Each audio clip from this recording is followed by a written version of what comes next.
Assalamu alaikum, nous sommes toujours dans le chapitre 2, l'influence des facteurs édaphiques sur la répartition des êtres vivants. Nous allons étudier dans cette capsule les êtres vivants du sol.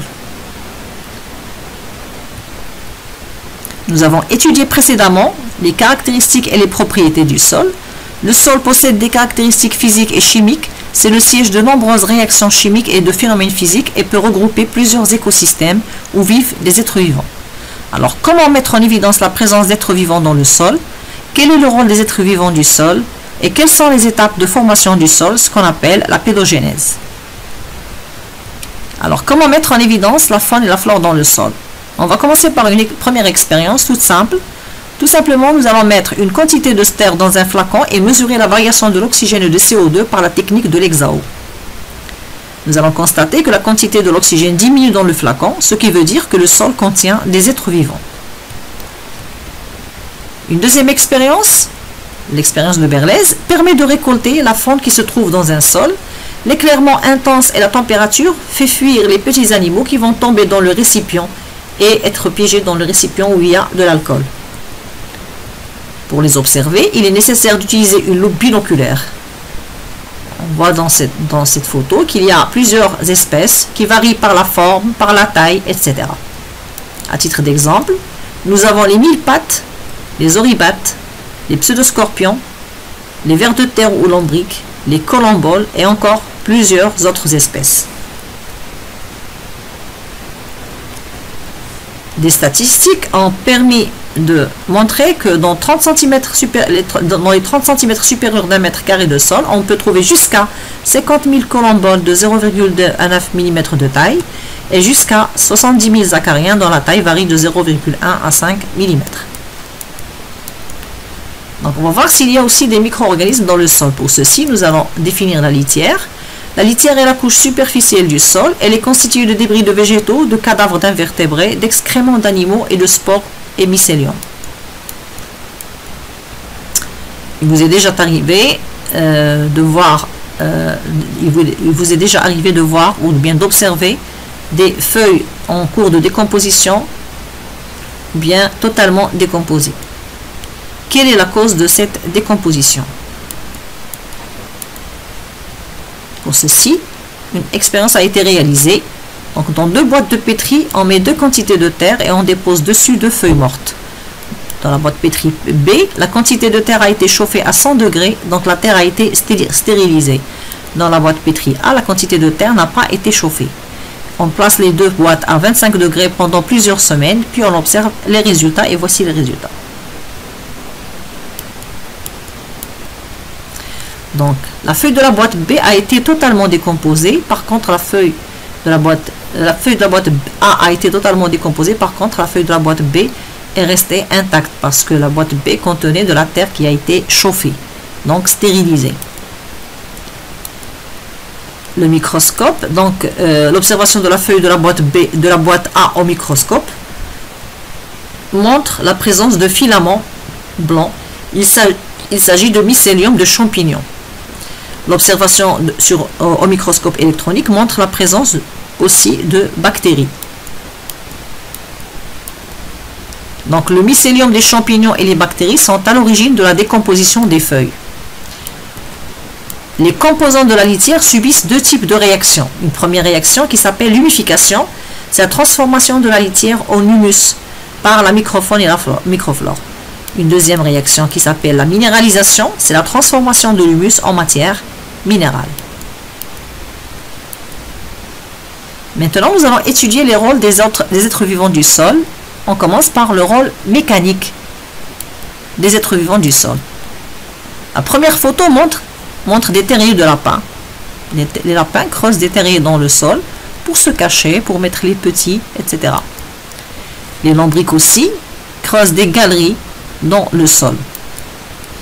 Une troisième photo montre le résultat d'une expérimentation réalisée avec une ferme à lombrics.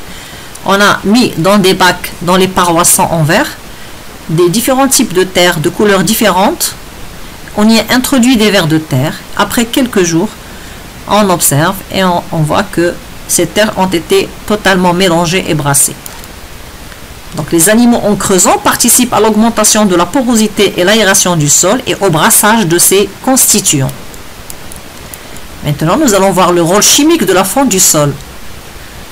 Donc pour ceci, on a fait une comparaison de la quantité de la matière minérale dans un sol de surface et dans les déjections des vers de terre, ce qui a permis d'obtenir les résultats qui sont sur le tableau.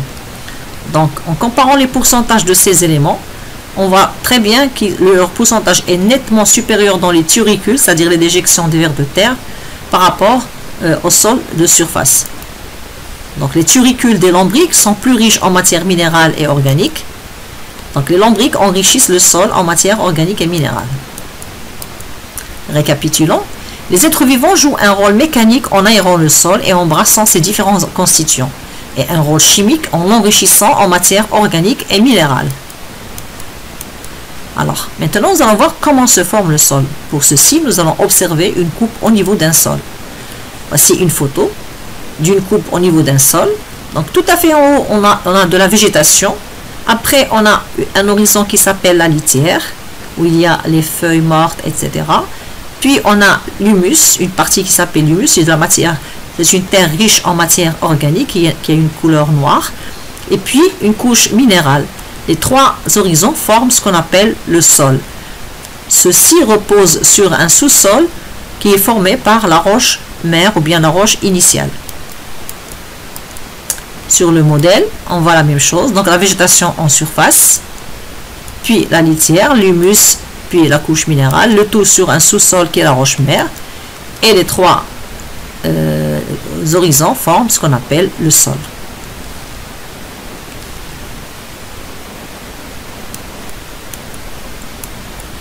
Donc, on trouve la végétation en surface, puis la litière qui est constituée de feuilles mortes encore identifiables avec beaucoup d'air abritant plantes et animaux vivants. Puis l'humus, c'est une terre noire et souple, riche en matière organique. L'humus désigne la matière issue de la décomposition de matière organique brute, comme les feuilles, les branches, etc., qui s'accumulent à la surface du sol. Cette décomposition réalisée par les organismes du sol rend au sol ces nutriments vitaux que les végétaux peuvent utiliser. Puis la couche minérale, généralement pauvre en humus, avec peu de traces de vie. Une couche est appelée couche arable, c'est la couche que l'on peut travailler, c'est un mélange riche en humus et en minéraux. Et puis enfin, sous le sol, il y a le sous-sol, qui est la roche mère à 100% minérale, sans air, sans vie.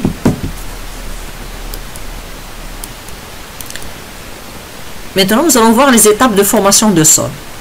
Donc, tout à fait au départ, on a la roche mère qui est érodée par le climat, par les effets climatiques. Et on va voir au fur et à mesure l'épaisseur du sol. Donc, tout à fait au départ, il y a une désagrégation et une altération chimique de la roche mère. Et le sol commence à se constituer avec une petite épaisseur qui peut arriver jusqu'à 300 mm. Après, des végétaux pionniers vont s'installer en formant un horizon après la formation d'un horizon d'altération, comme le montre la photo. Ici, on a la surface, puis là, on a une coupe de profil. Et regardez, l'épaisseur du sol augmente encore jusqu'à atteindre 600 mm d'épaisseur. Après, il y a formation de l'humus grâce à l'action des êtres vivants, ce qui va enrichir le sol en matière organique, comme le montre le schéma et la photo. Regardez, l'épaisseur augmente toujours, l'épaisseur du sol augmente toujours. Après, on voit qu'il y a eu formation des différents horizons du sol. Le sol a bien évolué. Il atteint une épaisseur maximale de 800 mm. Ceci, bien sûr, au bout de 16 000 années. Donc, la formation des sols ou pédogénèse est un phénomène long et complexe qui fait intervenir des processus physiques, chimiques et biologiques. Il est conditionné par la nature de la roche mère, l'activité des êtres vivants présents dans le sol et les facteurs climatiques comme la température et la pluviométrie.